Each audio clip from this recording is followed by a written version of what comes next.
Hello guys, welcome back to my YouTube channel.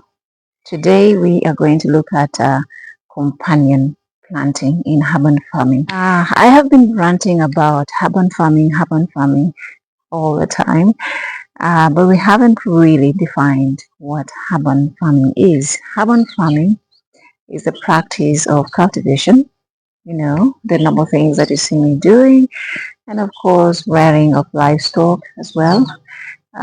You've seen my sister has a lot of birds and other things going on besides digging, planting vegetables, and so on.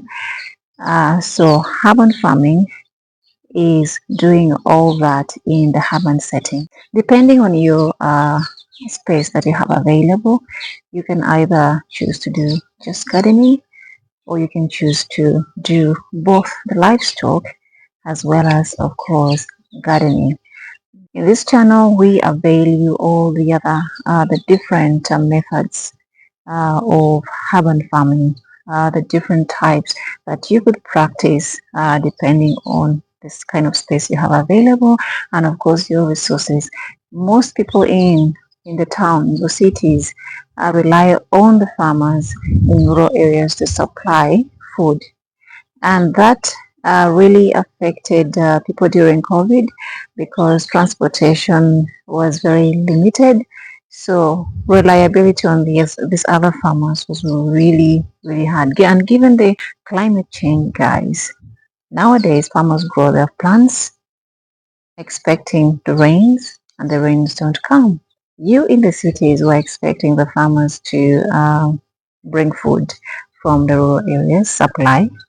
You are at a greater risk, because what happens if the farmers can't meet the demand in that year, especially if the climate has greatly affected them? Remember, these people who bring food from the villages, these business guys, they normally hike in the prices of things when these things are scarce.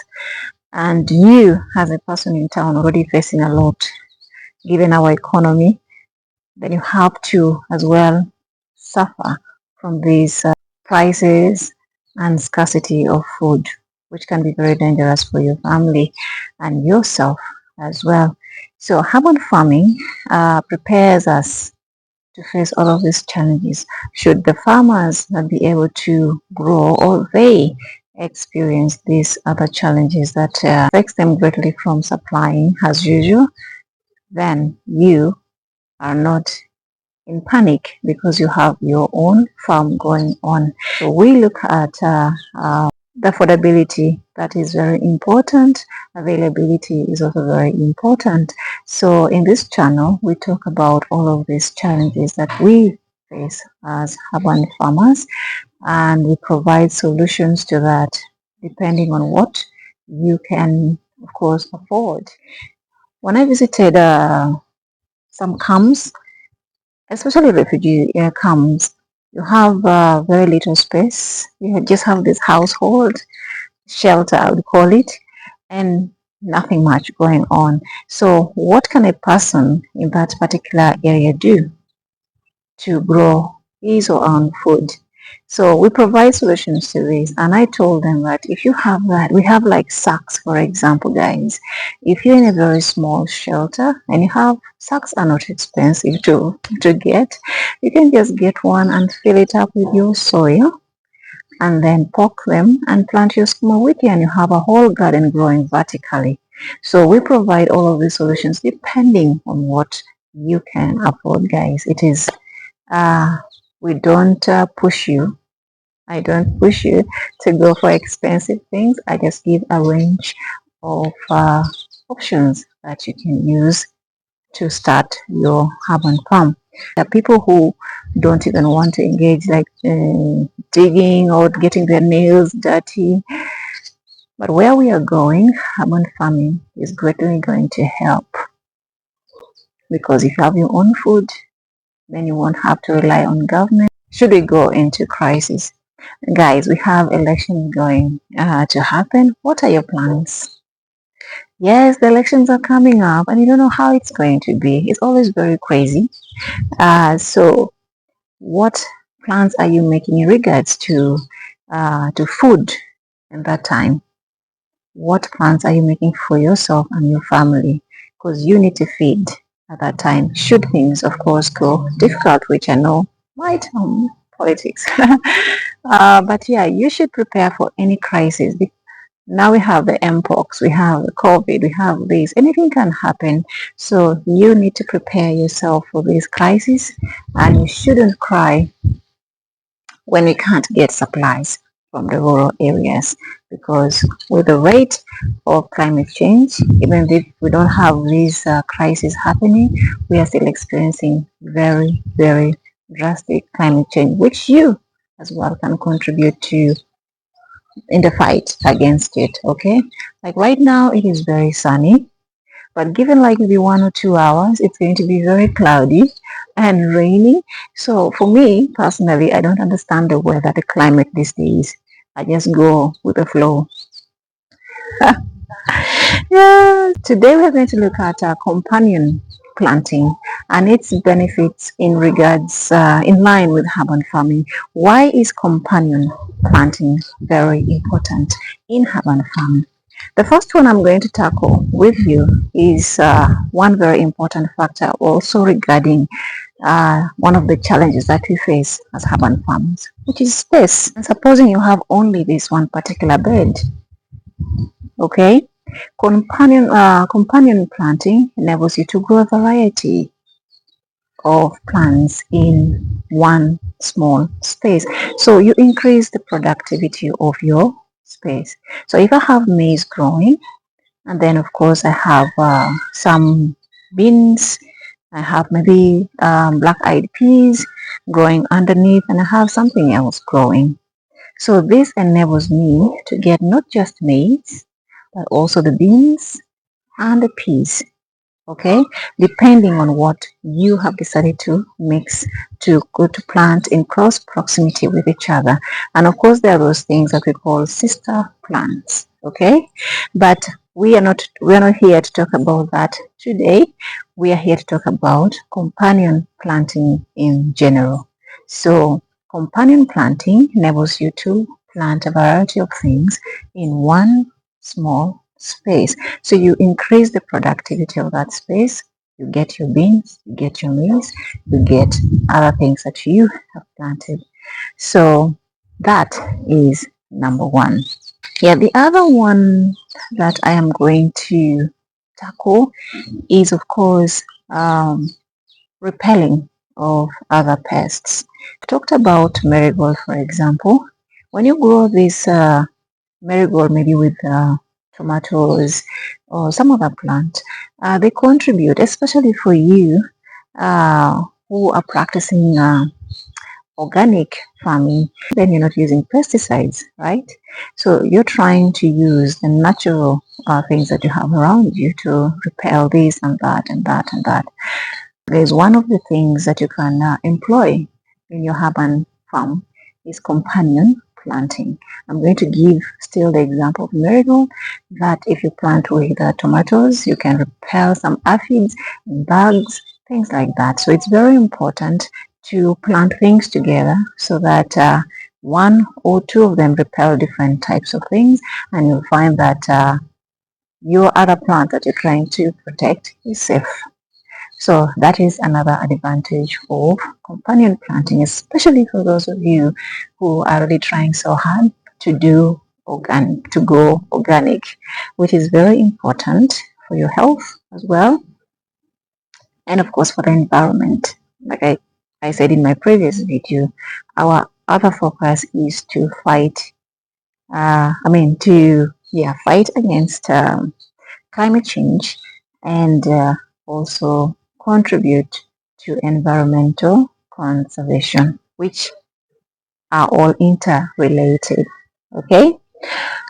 The other advantage of companion planting is you get to grow different plants which are beautiful. And remember, marigold and some other flowers that you're growing around are not just like maybe pest repellents. You have another advantage. So you can plant maize, which is just green, and you have some marigold growing right there. You have some new beans right there. You have something else, whatever. You plant other plants that can attract insects and birds for pollination. It's very important in our gardens to have flowers that can attract pollinators. If you know your science, then you know the importance of pollination. Yes, let's ask our kids what pollination is and just Google what pollination is, guys. Let's learn our science, the importance of having these flowers in our garden. So companion planting enables you to have a mix of those in one particular space. Other than just having maize, you have a variety of others serving different purposes. So the other advantage is you can stop the spread of the fast spread of these pests that are destroying one particular plant. So if I have my maize plant right here, and there's a particular pest that is attacking it, and I have another plant growing right next to the maize, then another, that particular plant, then I am going to stop the spread of that one, the pests that are on this plant from jumping to the next. But when they're close, you've planted all maize and they're all close up together, then it is very easy for the transfer of this pest to the next after destroying this particular one. Okay, so when you practice companion planting, it enables you to reduce the spread of these pests. At least you can catch them before they spread to the next plant. When I moved here, one of the builders told me, since you've decided to use here for food and things like that, you can just plant maize. I was like, yeah, that's a good idea. But of course, I want to just be respectful. But I knew what I wanted. So when you see in this garden, we have a lot going on. We have the flowers, the marigold, we have zinnias, we have things like that coming up here. We have pepper, we have bananas, we have, of course, a lot. So this alone enables me to get a variety of products in one small space. I get maize, I get cabbages, I get pepper, I get this, I get that, and I am happy. And when I'm here, I am so relieved. Yeah, I am so happy. Although it is very hot right now, but sometimes you don't have food and you want to have something quick, some quick supply of food. So what do you do? So companion planting also enables you to plant fast-growing plants together with those that you will want later. For example, if I plant the maize and I plant black-eyed peas, let's say, or beans, yeah, it's going to enable me to harvest the black-eyed pea leaves or the black-eyed peas themselves before the maize. So then I get fast food as I'm waiting for the other one to mature and ripen. So companion planting helps you to harvest others as you wait for the other ones that are slow growing. So we call it fast growing and the slow one. Yeah, please try to engage in companion planting, because as you harvest this one, you're waiting for the other. So when you finish harvesting the other one is also coming up, and they'll meet at some point and you have forever supply. So let's engage in companion planting, especially when it comes to urban farming, because then again we increase our production. The other advantage of companion planting is you've seen again the example of beans and maize. Planting shorter and taller plants play a very great advantage. So the taller ones protect the shorter ones. In what way? So when it is very scorching, for example, these other taller ones provide shade for the ones that are shorter, and eventually you don't make all these losses. So it reduces on those losses incurred by, of course, the climate. So when you have the taller ones and shorter ones, you're guaranteed that when it gets very hot, these other taller ones will protect the young ones. So that is another advantage of companion planting. So let me take you around to show you what I have. You've already seen, most of you have already seen my garden, but it doesn't hurt. I always love to show things with examples. So if you haven't subscribed yet, please make sure to do so, especially if you love this kind of content. It is very important that we all engage in urban farming one way or the other. It doesn't matter if you do it personally, you can encourage another to do that. You can influence each other in a variety of ways to promote urban farming.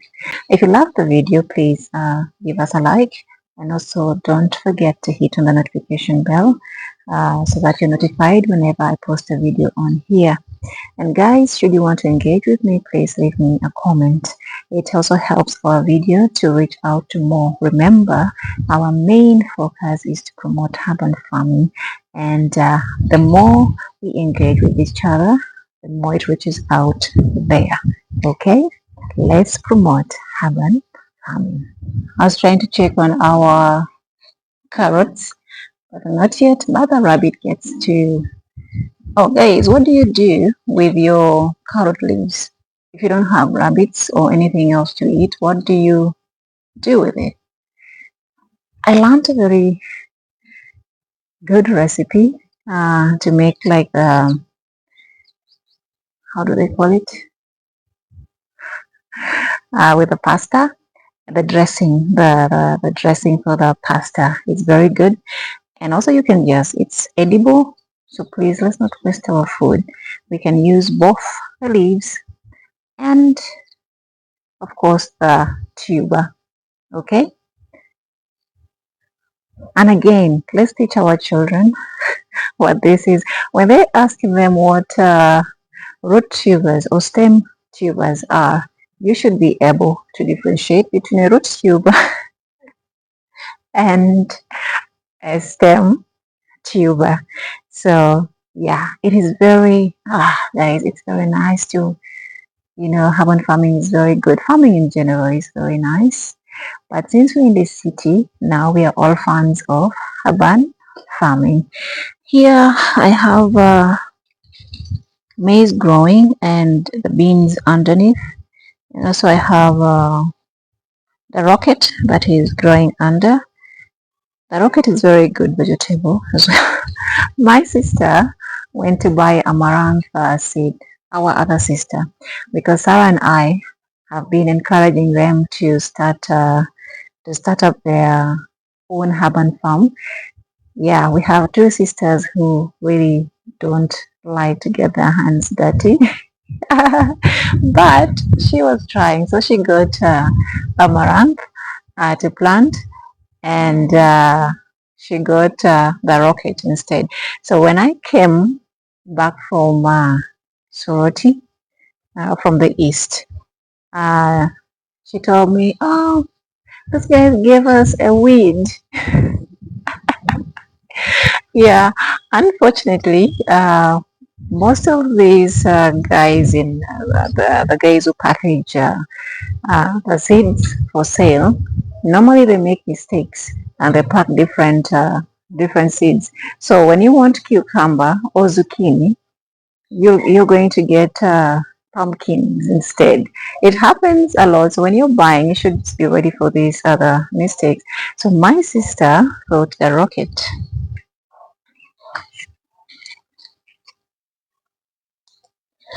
This is how it looks. She thought it was a weed.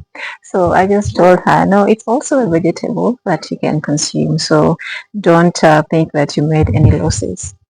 Let's be positive about everything. Let's try to be positive always. Okay, so I have maize growing here. The rocket is right there, and the beans that we have harvested so many times already. Guys, companion planting has enabled me to enjoy a variety of things in a very small space, and I am very happy to recommend to promote urban farming. But I think that for those who are practicing urban farming need to know what companion planting is and the advantages so that you can utilize your space to the maximum. And that is why I decided to make that video today. So guys, today I want to leave you a task. Please go on the comment section and tell me what videos you want me to make for you. Of course, regarding urban farming, I am here to help you, and of course I know you are going to help me. So let's help each other. When you tell me what videos, what kind, your challenges, some inquiries, those are the videos that I would like to make for you to help you start up your own urban farm. Of course, we love to learn from each other. And again, guys, if you haven't visited my sister's channel, Sarah Pedut, she does urban farming as well. Kindly visit, and there's so much to learn on there.